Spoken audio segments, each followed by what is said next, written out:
Shalom and welcome to this edition of Revealing the Truth, where we cover the headlines, the heart lines, and biblical truth. I'm your host, Messianic Rabbi Eric Walker.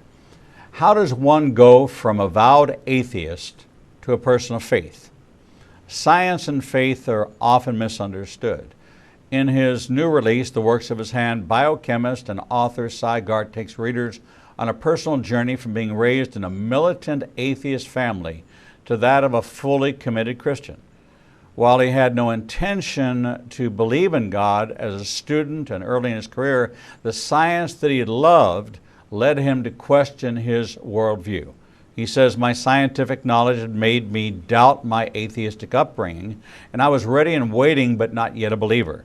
Then one day, while I was driving on the Pennsylvania Turnpike, the Holy Spirit took hold of me. I pulled over, wept, and thanked the Lord for His mercy. I was now a Christian." He breaks it down so that anyone can see the beauty of the marriage between science and faith while showing his own personal reckoning. Written for anyone that has ever been told that the realities of science call for the rejection of God, they'll be reminded in reading The Works of His Hand that science and faith don't have to be bitter enemies but can work together for good. Dr. Garte is a biochemist and has been a professor at NYU, the University of Pittsburgh, and Rutgers University. He's authored over 200 scientific publications and 4 previous books and has served as division director at the National Institutes of Health. He's also editor-in-chief of God and Nature magazine and vice president of the Washington, D.C. chapter of the American Scientific Affiliation. He is a lay leader at the United Methodist Church. Here to talk about his new book, The Works of His Hand, is Dr. Garte. Welcome to Revealing the Truth. Thank you.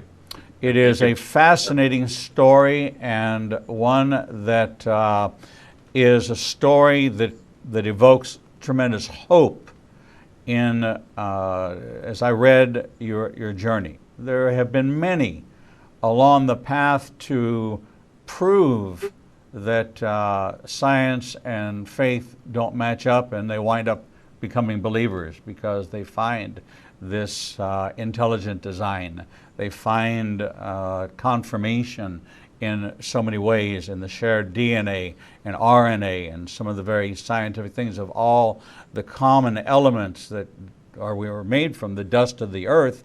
And we have to examine the dust of the earth and then take a look that tree and myself share common DNA and common RNA, as all living things have a fundamental blueprint and footprint.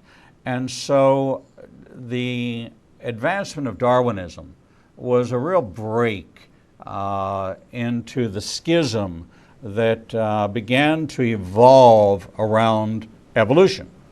And there are people that became divided, and with the advent of Greek philosophy and the philosophical and scientific view of what we might call religion, which is not religion at all, but faith, we relegated explanations to become an embracing of man-made science to define something that was supernatural. And a lot of people went down that path because there was no foundation of truth in them, and their brilliance, their education, their analytical mind, their hypothesis was there is no God and that everything is billions and billions of years old. And we made people famous with that statement, billions and billions. But your journey is really quite different. And as I read your book, I came to the end of your book. And in the end of your book, you say this is the part that most people put at the front of the book, which is, why did I write the book? And you wrote the book because you had been telling your story to many different people over the course of time, and they encouraged you to finally write it down. And that's the reason you wrote the story. So I want to veer from my usual Q&A, and I kind of want to hand you the baton. And I want you to tell the story through your lens of your truly militant atheistic upbringing and how this change came about, and then what you did, which for every believer out there, this is what God wants to know from you, is what have you done since that event occurred? Not what you were like so much before that day, because you're now a new creation. What have you done since that time? And that's a part of your story as much as your atheist and very rigid, regimented scientific background. So that's enough from me. I want to hear the Cy Garte story that led to the publication of The Works of His Hand, A Scientist's Journey from Atheism to Faith. Okay. Well, thank you, Rabbi, for that great introduction. That was really very good to hear.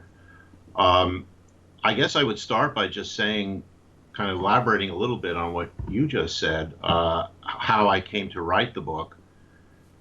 And it's correct what you said. I had been telling the story when people asked me, because whenever I talked a little bit about my background, I always got the same reaction, which was, really? That's amazing. When I told people where I started from and what my original background was and my scientific training. And I've had people online even say they didn't believe me because it seemed so unusual. So at a certain point, I realized, well, we face a crisis in the church these days. We all know this. There are young people and educated people who are saying that they can't any longer remain believing in God, believing in Christ, when so much science is seemingly opposed to this very idea. And I felt I had an obligation to the Lord and to my fellow people, my fellow human beings, to counter that with the truth of my own experience, which completely conflicts with the idea that you have to choose either science or blind faith, or whatever you want to call it. That in fact, science and faith are intimately connected and always have been. And you mentioned a little bit about the history of starting with Darwin and going on in terms of dividing people between Christianity and science, for example. And in fact, if you look further back in the history, what we find is that all the major scientists were devout Christians.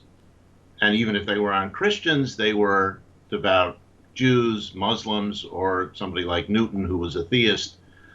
The idea of doing science in Europe and the West was to understand God's creation. So the history supports the connection between science and faith. And unfortunately, we took a wrong turn a little over 100 years ago and ended up in this divided warfare type model, which is just false. So that was the motivation I had to write the book and try to get it out there to people so they could either themselves or give it to someone they knew who is facing this quandary, so-called quandary, between whether they should remain believers or be believers, or whether they should accept the findings of science, because that quandary and that warfare is false. That's my main message.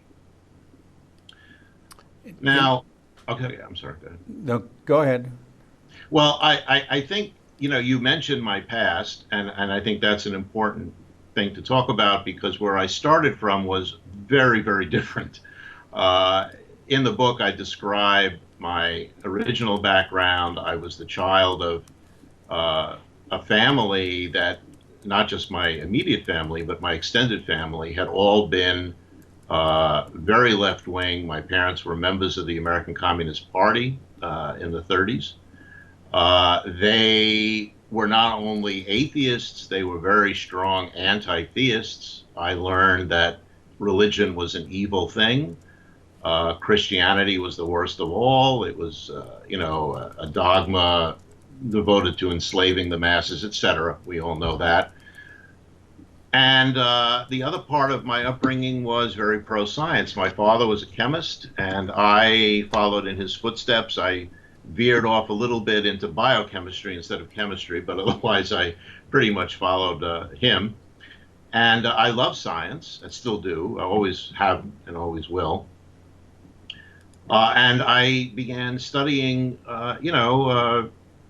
biochemistry in graduate school, but I was also learning about physics and other sciences. And there were things that I was learning that didn't quite jive with my worldview. Um, I had been brought up to believe in absolutely pure materialism, reductionism. All that exists is what you see. There's no such thing as anything. There's no such thing as spirituality, or certainly not supernatural, any of that. And everything can be measured and everything can be easily, determined by scientific methods. And then I found out that science itself denied that. When we start looking at modern physics, the results of quantum theory, quantum mechanics, we find out that there's something called the uncertainty principle.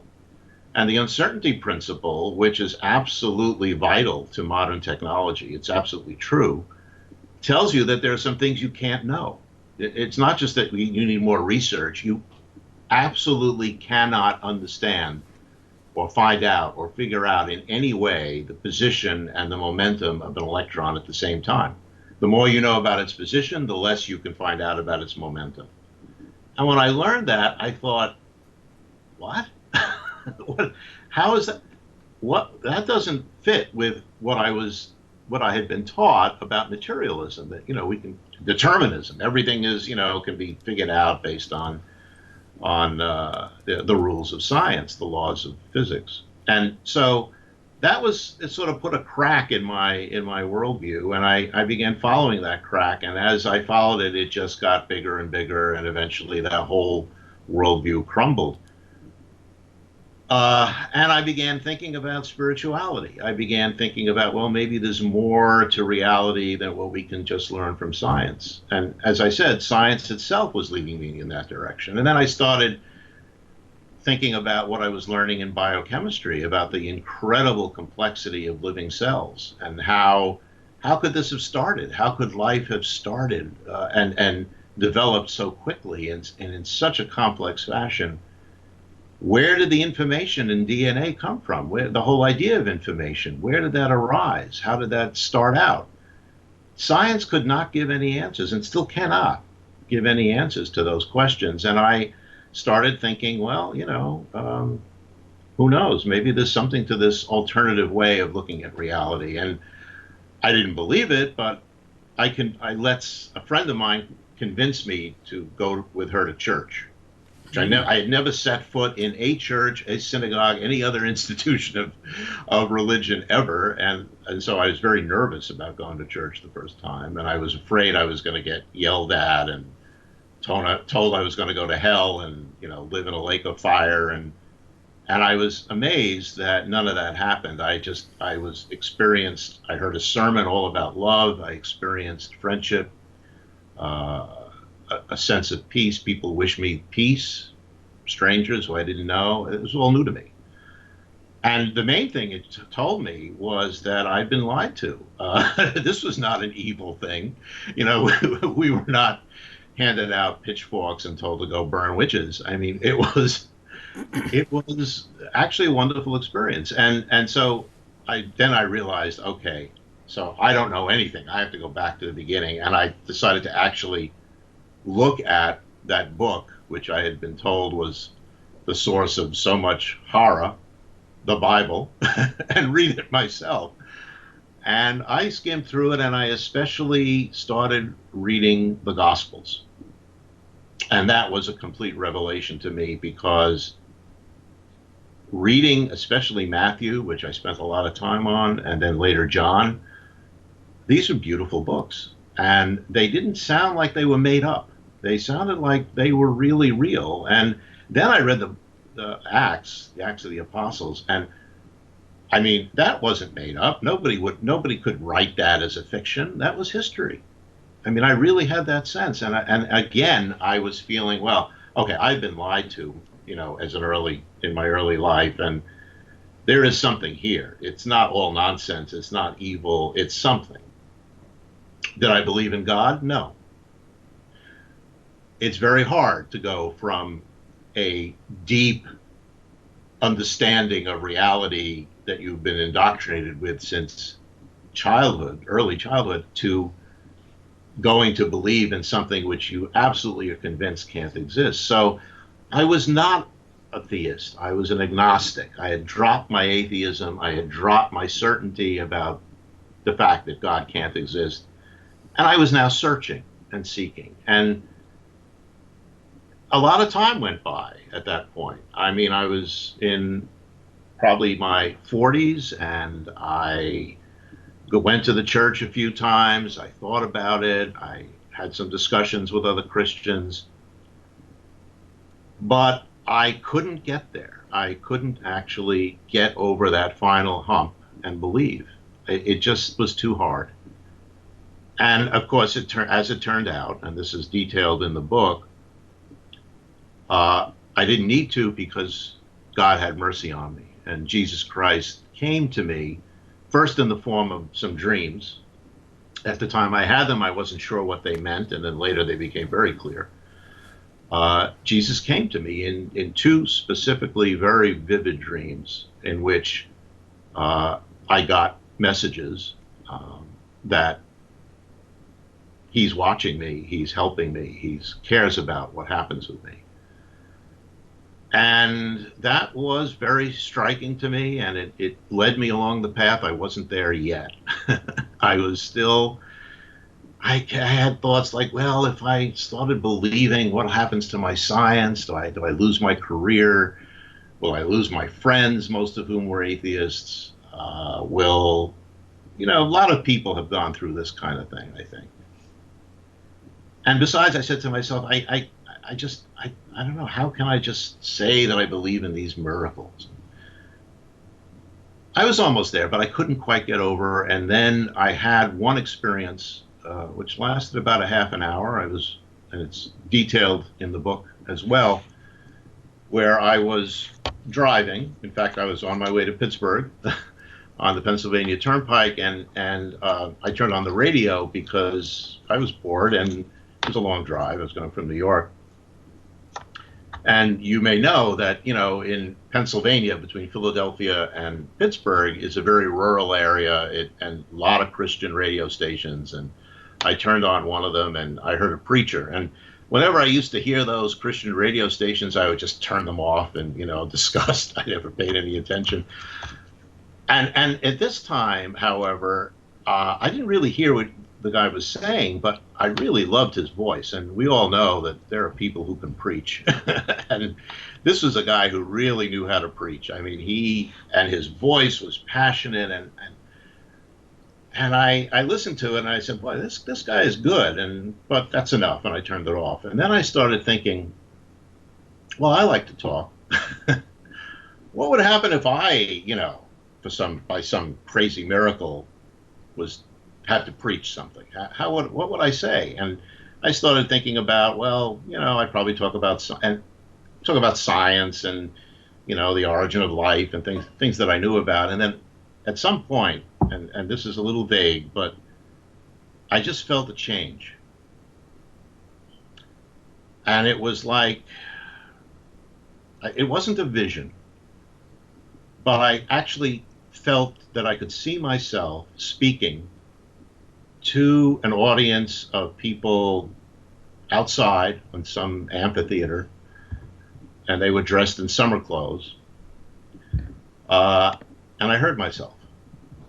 And it wasn't me talking, because some of the words I didn't even know.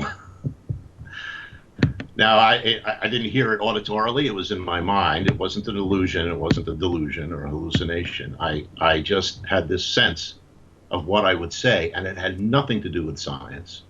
It had nothing to do with the things I thought I would have talked about. It was all about love. And I actually wrote the sermon down later, and it's in the book. But just to summarize it, it was about me telling this group of people, this public, that they didn't have to worry that Jesus might not love them, because I know that he even loves me. And I use the words, even me. Because I knew that I was a sinner. I had been a sinner my whole life. And what I said in this sermon was that if Jesus loves even me, how can he not love all of you? And I think that lasted about maybe 5 minutes, hard to say, maybe 10 minutes. And while this was happening, I had enough unconscious sense to pull over because I was starting to lose control of myself, the car. I wasn't hallucinating. I could see, I could hear reality, but this was taking me over. And at the end of this little sermon, when I said to the assembled congregation or whoever they were, glory to God in the highest, or whatever my ending was, I just started to cry. The car was stopped. I was completely overwhelmed with emotion, and I said out loud, "I'm a Christian." And that was it. I never went back. And the feeling that came over me at that moment, and that has lasted to this day, was one of freedom, total joy, and total awareness of the reality of Jesus in my life. So that's how I came to Christ, but it wasn't the end. And in fact, I described that in chapter 9 out of 14 chapters. So there was a lot more to come. And the first thing I had to do was say, okay, I'm a Christian. Now what? What do I do with it? Who do I tell? And I didn't know. I actually thought I must be very unique. I must be the only scientist in the world who believes in God. That, of course, is completely untrue, but I just didn't know any. No one had ever, I hadn't met any. Now, it turns out I had, they just hadn't told me. And of course, I was not the only scientist at all to believe in God. And I'm now a member, you mentioned the American Scientific Affiliation, which is the oldest affiliation, the oldest organization of Christians in the sciences. There's about 4,000 members. And we have meetings, both nationwide meetings. It also includes Canada as a Canadian chapter. And we have local chapter meetings, and they're so inspiring. I mean, I've taken videos of a room of 400 or 500 people singing hymns, every one of whom has a PhD in science. I mean, it's a beautiful thing. And then I discovered a book by Francis Collins called The Language of God. And of course, I knew Collins as a geneticist and as a terrific researcher, and now he's the head of NIH. And I read that book, and I said, "Oh my goodness, he's a scientist and he's a Christian. It's possible." And so the rest of my journey was dealing partially in my own mind with some of the issues that came up, questions about the Bible, how do you deal with the Bible, questions about science, what parts of science do I have to reject? And it turned out none of it, which was great, which was a tremendous relief. And then I went further, and I began seeing that not only is it not a warfare between the two, it's a very strong alliance. And that's why so many scientists in history were Christians. It makes perfect sense. And as I learned this, I got more and more excited. I started telling people, it took some time, but I started telling people that I was a Christian. I actually went to a church. I walked in one day. I had been going to Catholic churches. For various reasons, I decided I wanted to try other churches, and I walked into a United Methodist church almost at random. I didn't know much about Protestantism. I didn't know any of the details, and I heard a wonderful sermon from a pastor. I asked her later, well, she came up to me actually, and because I was new, and she asked me, about myself, and I told her, well, I've been a Christian for several years, but I've never been baptized, and I've never, been officially a Christian. And she said to me, well, how about next week? I said, next week for what? And she says, we'll baptize you. And you know, what I knew about religion so far, whether it was Catholicism or Judaism or anything else, is that it takes a while, you know, so it's not a simple thing to become a member. You have to, you know, there's a lot you have to do. And I said, really? Just like that? She said, sure. And so I was baptized in the summer of 2012, 7 years ago, joined the church, and a year or two later, 2 or 3 years later, I retired, and I'm now full-time devoted to my faith. I spend all my time either with the church. I'm the lay leader, as you mentioned. I also am a member of several organizations. I edit a magazine for the ASA called God and Nature. It's an online magazine. My wife is the co-director of a local charity, which many members are from our church, and I help her with that. I write the grants, because that's my specialty, and I help her with other things. So between that charity, which distributes food to needy people and helps pay their rent when necessary, and my work at the church, that fills my life. And the only other thing is, of course, this book, which I'm now in the process of, the writing is finished, the editing is finished. I'm now in the process of trying to get it out to as many people as I can, especially those who would benefit from reading about my own journey. Well, it's a fascinating story and a fascinating journey. And I wanted you to tell it in your own words, in your own way, so that people can hear the raw view of your predisposition to the denial of God, the denial of the truth and the inerrancy of the Bible, and that science and the Bible, science and faith are not in conflict, they're actually in concert.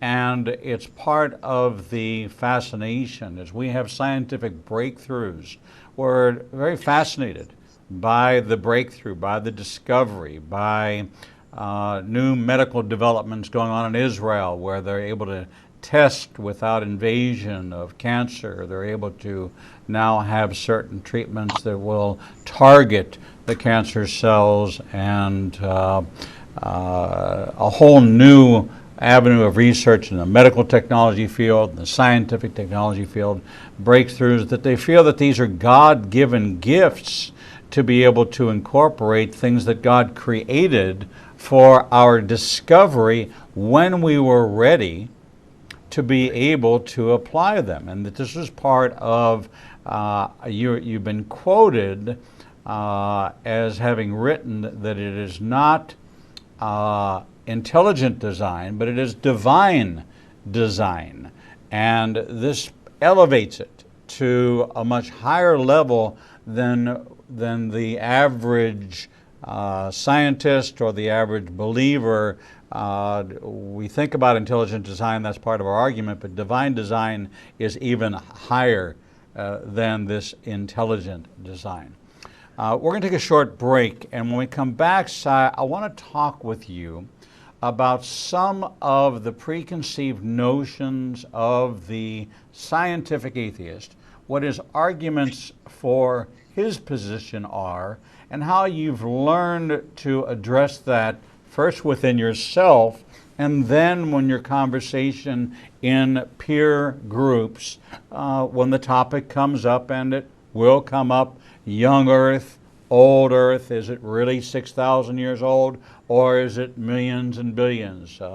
Aliens, black holes, the whole cosmos, what is heaven? Are there dimensions? And things that are commonly asked and refuted, but yet you now have a new understanding, a new perspective, and also that there has to be a certain shedding of the Greek influence in science, which everything has to fit into a box and everything has to have a label.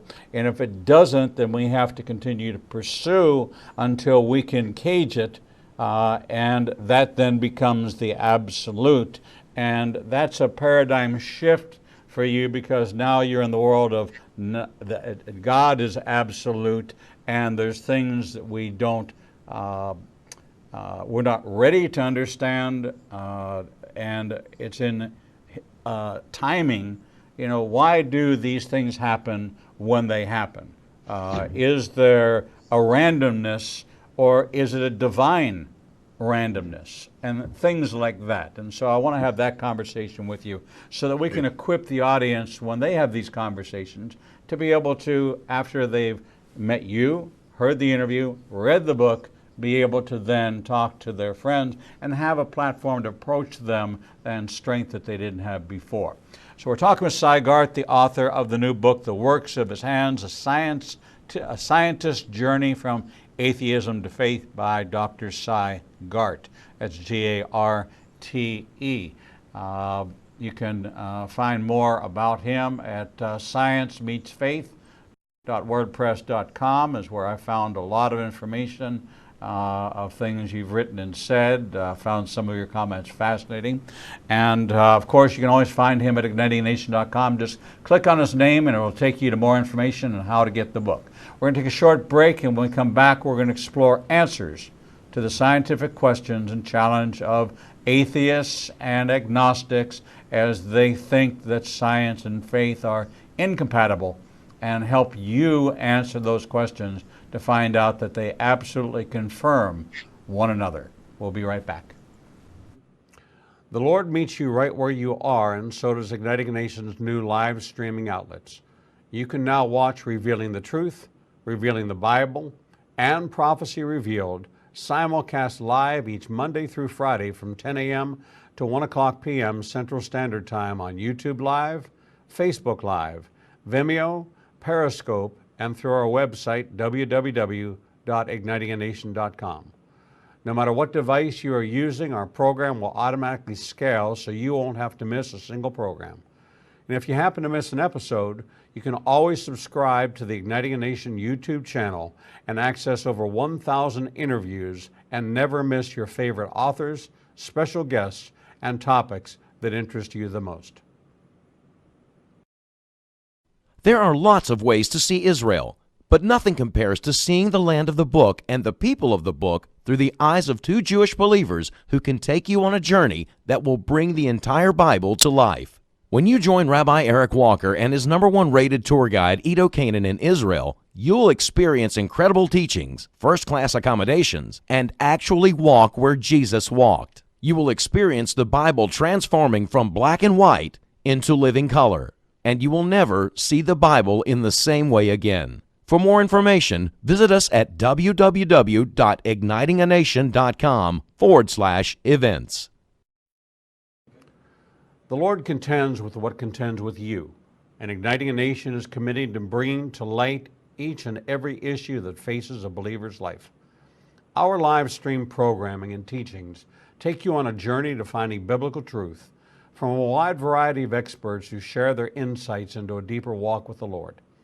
We have assembled the most comprehensive panel of experts in the fields of prophecy, caregiving, healing from trauma, shame, and abuse, and so much more. We continue to expand our teachings and programming to meet your needs. We're committed to healing the nations with biblical truth. Visit www.ignitinganation.com to develop a deeper walk with the Lord and start your journey to a transformed life. The Bible commands us to study to show ourselves approved, but most study using Bible study tools and not actually studying the Bible chapter and verse. Igniting a Nation is pleased to present Revealing the Bible, recorded and taught each week before a live audience. We take you deeper into the actual Bible and verse in both Hebrew and English, and connect the dots between the Old and New Testament. You can attend our 2 classes in Tuscaloosa and Birmingham, or watch the program every Wednesday at 11 a.m. Central Time on ignitinganation.com and all our other simulcast outlets. For more information, visit www.ignitinganation.com/events. Shalom and welcome back to this edition of Revealing the Truth, where we cover the headlines, the heart lines, and biblical truth. I'm your host, Messianic Rabbi Eric Walker, and we're talking with Dr. Cy Garte, author of The Works of His Hands, a scientist's journey from atheism to faith. Cy, welcome back to this edition of Revealing the Truth. Thank you. So we're talking about radical paradigm shifts in perspective. And I've often said that faith, in my journey to faith, I came out of the Jewish community. I came to faith at age 44. That's almost 24 years ago. It was something that I had always seen the Old Testament through a biblical, and the world through a biblical lens, but when I added the dimension of the New Testament, it now became looking at life through a prism, not through a lens. And people say, well, what does that actually mean? And so you as a scientist know what I'm referring to, and a prism will divide the multiple paths of light into their various spectrum, and depending on how you place it, you can look through it and distort or magnify, and you can also illuminate. And you can see clear delineation through illumination. So it's quite fascinating that the Bible, which has survived as the oracles of God, as God referred to them and charged my people, the Jews, to preserve the oracles of God. This is why every person can have a Bible today, is because we did our part. The preservation of the Dead Sea Scrolls, the preservation of the ancient Masoretic text of the Hebrew, and then converted into Greek in the Septuagint, and then carrying on a life of its own. But as we look through this prism, it now becomes something for you as you examine preconceived ideas with new revelation. And your 7 years of revelation is got to bring you such tremendous joy and new depth of understanding, because your life now has a different meaning, created for a purpose, not created to be a scientist, created for a purpose, and that is to be in relationship with God and to be His ambassador on earth through whatever your discipline, whatever your vocation might be, is to be an ambassador through that, whether it's vocational or it's ministerial. We have that calling as we come to faith. But moving from an atheist into an agnostic, into a born-again, new creation believer, there were the standard arguments that the scientific community seems to have. We know what's in the bandolero that they're wearing. We know each one of the bullets in the arsenal by name, and they immediately pull them out. Evolution, carbon dating, one after the other, and they load it up and they fire it, knowing that because they have such a high academic foundation, can speak with such radical authority, try to back it up with the science, that it is the bully pulpit of atheism in the scientific community is, I know more than you, and I'm going to apply these principles, and you can't refute them. Right. So you know that life, you know that world, you've encountered that in your own life. You might have even been one of those that wore the bandolero across and had the bullets in that bandolero. So as our viewers who are coming up against in the medical community, in the scientific community, it reminds me that the show Ancient Aliens is one of the top-rated television shows of all time. 10 consecutive years running. people looking for these ancient aliens when Genesis chapter 6 gives us a complete description and a complete understanding and explanation for all of it.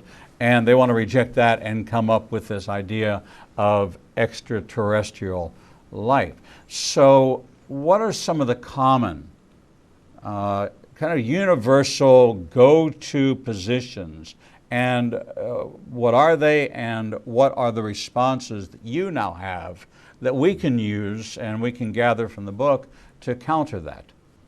Well, yeah, as you said, there are quite a few, and not only was I an advocate of some of them in the past, but more recently, now that I've changed sides and become a Christian, and I argue pretty extensively online, I have a pretty large Twitter presence, and I often come across these arguments on Twitter, and also I've done several debates online, YouTube debates with atheists. So I am very familiar with this arsenal, or as you said, bandolero of arguments. Many of them boil down to one particular viewpoint, which is often called scientism. Scientism is a philosophical view. Atheists hate the word, but they use it anyway. And what it means is that there's a philosophical view that all true knowledge, all epistemology, the only way we can ever know anything for real is through scientific investigation. Now, what's interesting is that actual scientists don't hold to that. This is more of an atheist idea. And you often find it being proposed by atheists who say they love science, but are not actually scientists. Because if you're actually involved in science, you know from your own experience that there are even scientific questions that we can't answer scientifically. And I mentioned one in the first half, the question of, the uncertainty principle, but there are several others that have come along. So that error, or that bullet, which you often get, comes in the form of, well, you believe in God, you believe in Jesus, but where's your evidence? And if you then proceed to give evidence, and that evidence can come from science, it can come from what we know about life, what we know about the universe, the origins of everything, the origins of people. Whatever evidence you give, they will say, no, that's been debunked. And then if you say, well, not all evidence is scientific, I mean, how do you evaluate art? How do you understand history? How do you there are so many areas of human knowledge that are not related to scientific investigation. And they will claim at that point that those methods of getting knowledge are not valid because they're not scientific. And that's just wrong. Give you a very simple, sort of funny example.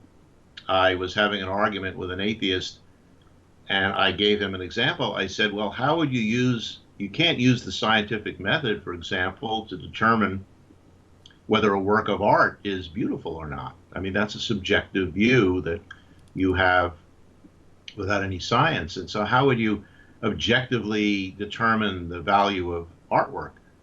And he literally said in response, that's very easy. You simply get a number of the value of the work of art, and the higher it is, the better it is.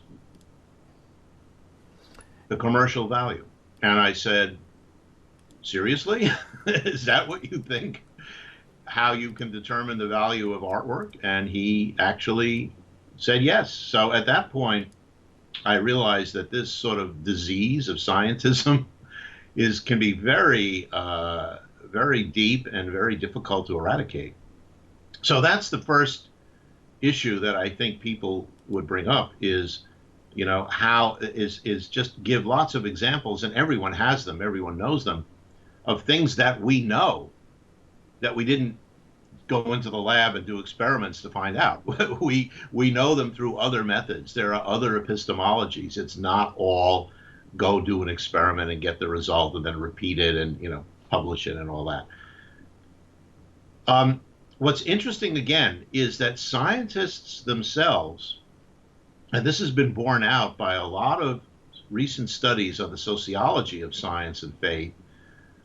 And some papers have been published showing that actually a large proportion of scientists, close to half, don't reject spirituality. Many of them actually believe in God. Many of them are active members of established faiths. Many of them are not necessarily, would not define themselves as theists, but they do believe there is something else besides materialistic science. So this whole notion that scientists themselves are anti-theist is just false. It's been promoted by some very famous atheists, but it's not correct. There's an old story that you've probably heard it, but a scientist creates life in a test tube, and he cries out to God and says, you see, I created life as a scientist. And God says to him, well, how did you do it? He said, well, I took some of this element, and I added it to this element, and I added it to this element, and I added it to this element, and then I put it under heat, and lo and behold, I was able to create life. And God says, okay, now go back and create your own elements. See, we all start That's right.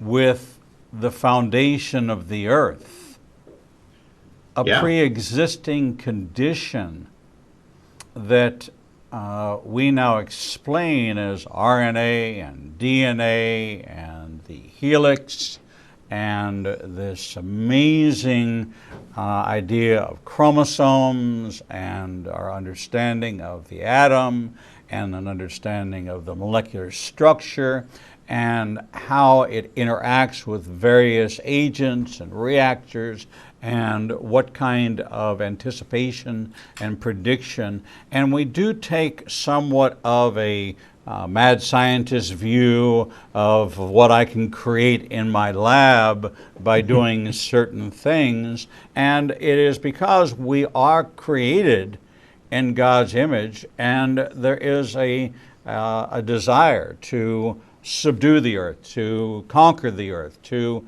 take authority over that and use for that purpose which God designed us for. But what's interesting is that in the explanation that I always give for the image of God, it's a forensic explanation of the image of God. And that is, God is 2 parts invisible, 1 part visible. We can see the Son, but we cannot see the Father, and we cannot see the Holy Spirit. In the same way, I can see Garte, but I can't see your spirit, and I can't see your soul. So forensically, okay, using that as the standard of comparison in the image of God, he's 2 parts invisible, 1 part visible, just as man is. And this has been an opening volley for me over the course of my 23, 24 years as a Jewish believer, which is different than a scientific believer, but then coming up against a whole lot of other questions and a whole lot of other challenges.